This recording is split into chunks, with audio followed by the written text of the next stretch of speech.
Welcome to Trading Lounge and the SP 500 for the 13th of May, and starting with the hourly chart here. I want to go over a mistake that I've made. So we're looking at wave 3 here, and we were looking at an A and a B, and then looking down for wave C here. So we were looking for support on to go long. We were looking for support on top of 28.72, but we've had a move down lower than that. But the first thing that I want to do is just talk about what support is to me here. So if I go to the tick chart here, just bear with me a second. So I just want to have a look at this little section in here. So when we're looking at support, we're in group 2 here, subgroup 2. So we've got 65, 72 and 80 here. So the 72 here is the kind of the backbone of that particular zone there. There's a lot of other levels within this space here, like 28.70 is important. Below that would be 28.68, so 8 is important, and 1, 2 and 3 are above that. The 3 is important, and 5 is important here, the 75, and also the number 8 in here. So there's a lot in group 2 here, but I just break it down into the skeleton of 65, 72 and 80. And the 80 comes from the Fibonacci numbers coming up from the 2800 here, 1, 2, 3, 5 and 8. And that's between each 100 points, or that on the dial that could be 1,000 points there. It's still the same principle. So also too, when we're looking at patterns, we're looking at a pattern at a level. So we can have a pattern that I think this is just worth explaining a little bit here. So if this is just a level here, for example, you can get, I need to go to the hourly chart to draw. I know I can draw on this side of the price on the tick chart. So if this is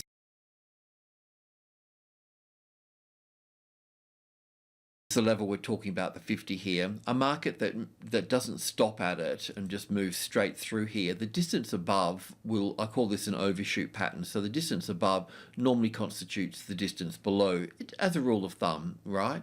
And then it kind of swings into like a sound petering out, or triangle petering out into, I mean, I'll exaggerate it a little bit, into this here, and then we'd look for these highs here to go long on, this one first, this one and this one, and if it moves up, well then we're triggered at that particular point. So that's an overshoot pattern. It's not as it's not that common, but it's there. It's there a fair bit. So it's worth knowing that particular pattern. And in terms of picture form, it's like this here. So it doesn't stop at the level, it just goes straight up, then has a bit of a correction down, and then if it finds support here, that would be our reference point to go long at, then this one here. And then if you've got a smaller low here, high, then you can go long on that one and keep the stop under the previous low once that's triggered here. So that's sort of the less common one. And these are on the Trading Levels education page as well. Then there's the classic Trading Levels pattern, which this is one of them. I just call this the variation, where this is quite common, where we have the arrival here, some type of reaction in 3 waves, and then we normally have 5 waves to create the first high above the level, and then the market just comes down and sits on here like sort of walking upstairs really. So we would first use this reference point here to go long on, but if we've got a second one, then we can use that and then keep the stop under the level here, and away we go. So that's quite common, but this is the most common one here. So same thing again, the arrival, the reaction, the first high above the level, but in this case it drops back down here and tests the support down through here. So this is the most common one, and this is where I'd normally look for setups on stocks as well. Yeah, it's good to get this picture. You see, you don't need to understand Elliott to understand this. You just need to understand the arrival, the reaction, the first high above the level, and get that reference point, because that becomes your first entry point here across here. Then you can drop it down to the second one, and if you get a third one, well then you can drop it down to this one, and keeping the stop under here. So keeping this kind of thing in mind here when we're looking at, oops a daisy, so when we're looking at this here, so we're using the 72 here is the important thing. So we've got the well, we've got plenty of arrivals here, but a reaction here, and the first high above the level here, which is in 5 waves here. So this becomes our reference point here to go long here, okay? So we would have this as the reference point to go long on here. Then we have this one here. And then we have this one here. So any of these that are breached, that would create the long trade from that point. Sure, I mean, I could make a mistake in here quite easily, and even if I followed these rules, I could still make a mistake. But over time, these particular patterns will do you good, and that really helps with your timing. And there's not only the timing, it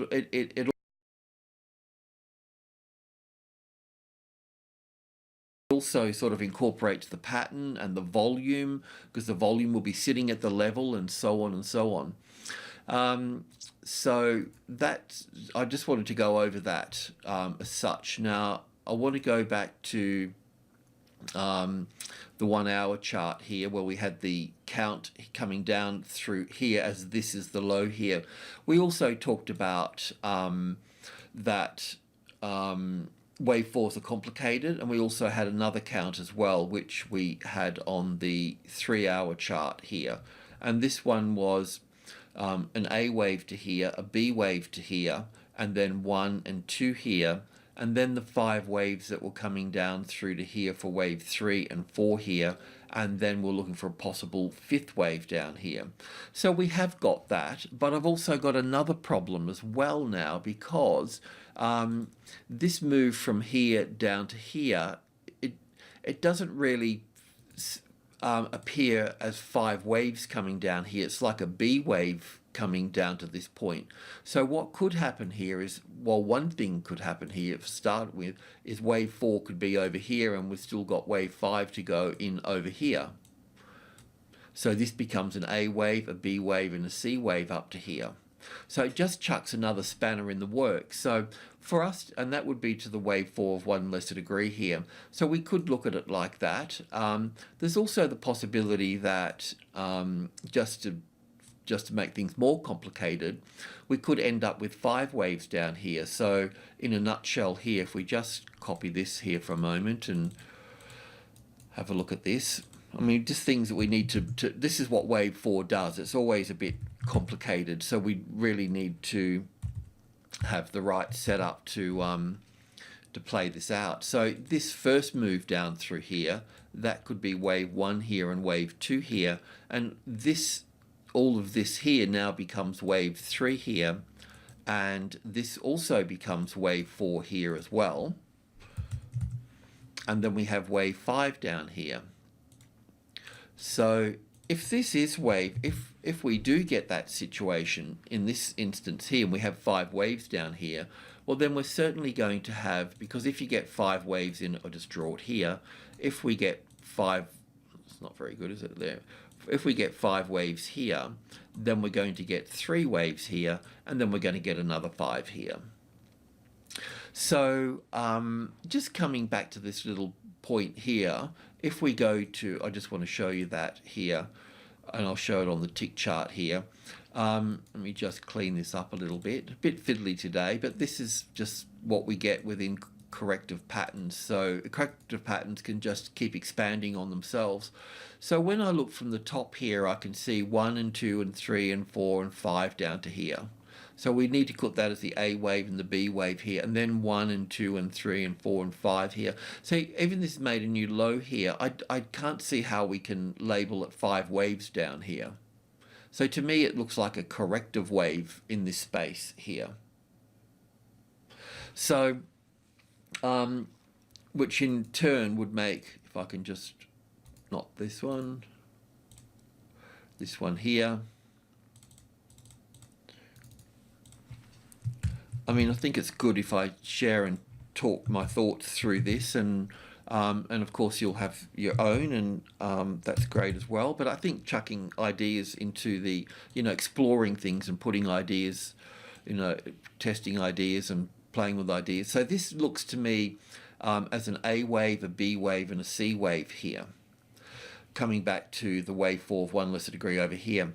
So what I'm thinking is, I'm thinking that, I mean, maybe that is 5 waves here, and we just, it's just the way it is. But I mean, I look on the cash market, and I'm seeing pretty much the same thing as well. So, yeah, so we just need to, I need to highlight this and the importance of it, because sure, I can count 5 waves in this one here, and we could look at that as wave 1 and pulling back for wave 2 and moving up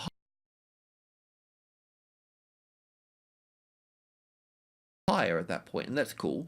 But then it still leaves this in 3 waves here. So I mean, I can't just stick my head in the sand and do that. So what I'm thinking is, I'm thinking that you may already be long here on support of 28.72. So we'll talk about that. But if you're not in this trade already, then I think that we really need to wait for the 2900 now, because if this is the wave 4 of 1 lesser degree, then this will stay, it will touch on the 29 whatever, and it may even trade above it a little bit. But finding support, we need to use one of, there we go, the market's just opened in Asia now, so it's dropped back. That's okay though, it doesn't mean it's bearish. We need to see a pattern like this here at the 2900, or we need to see a pattern like this. One of these two will pan out here. So we need that first high above the level to get our entry on the long side here, or on this one or this one, to be safe on the long side here. So that's what we'll do. So this little drop here is not such a big deal, because let's just go back to the tick chart here for a moment. So what we can do here, obviously this appears to be 5 waves moving up here. So what we can do is take, let me just have a look at that for a moment. We'll have to take that one. So let's just take this, get my fingers working. Getting a bit cold in the Blue Mountains in Sydney, Australia at the moment. Winter's coming in. So this here now, this would give us our 50-60% retracement level here. And this would be the A wave here. I mean, if it's bullish, that is. B wave here and C wave to this point here.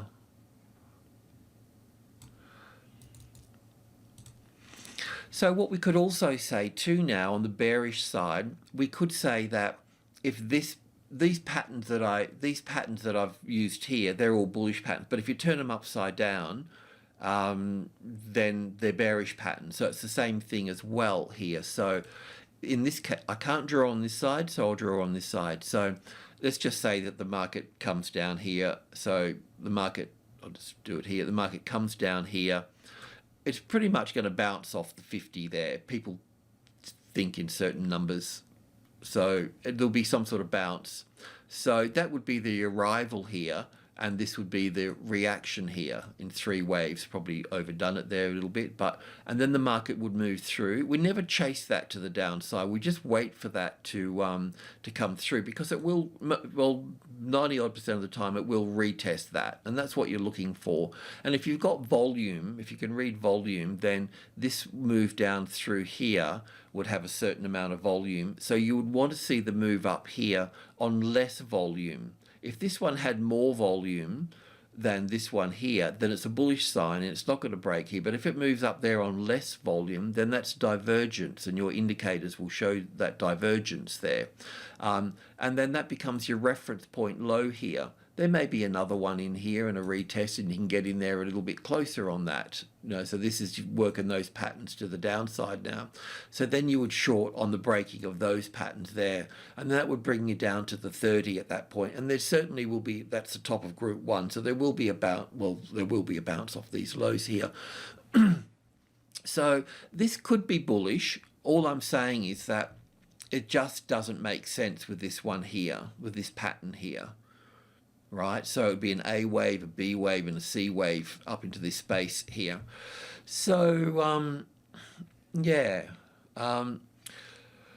so this will dance around here, probably test the 65 and the 72 or whatever, but let's just watch it. So at this stage, it's bearish under the 28.50, but otherwise, if this gives a nice 5 waves down here, I can't draw on this side, but there'll be a 1 and 2 in here, be a 3rd wave here, a 4th wave here, and a 5th wave here. So if that's the case, and then the market moves up here, and if it finds support on top of 65, you could get a small position there, very small, and then look to add on top of 72, and you could also look to add on top of 80. And then the time you get to 2900 here, you want to take most of that out. There'll be a reaction, and then you wait for support at that point, and then you can build back in at that stage. So that's kind of where we are with this here at the moment. Yeah, it's just a little bit tricky. So let's just see how we go. So on the what we're looking at now on the 4-hour chart is this here. So an A wave here, a B wave here, and 1 and 2 here, and all of the 3rd wave, a 4th wave, and a 5th wave. But like I say, this is a real spanner in the works here. I just don't know if this is I just don't know if this is correct. So if we get support on 29, no worries, we'll move up from that point, but we've got to get there first. Okay, so anyway, that's my thinking. That's where we're at for this. So steady as she goes, Captain. Alrighty, thanks for tuning in. Cheers.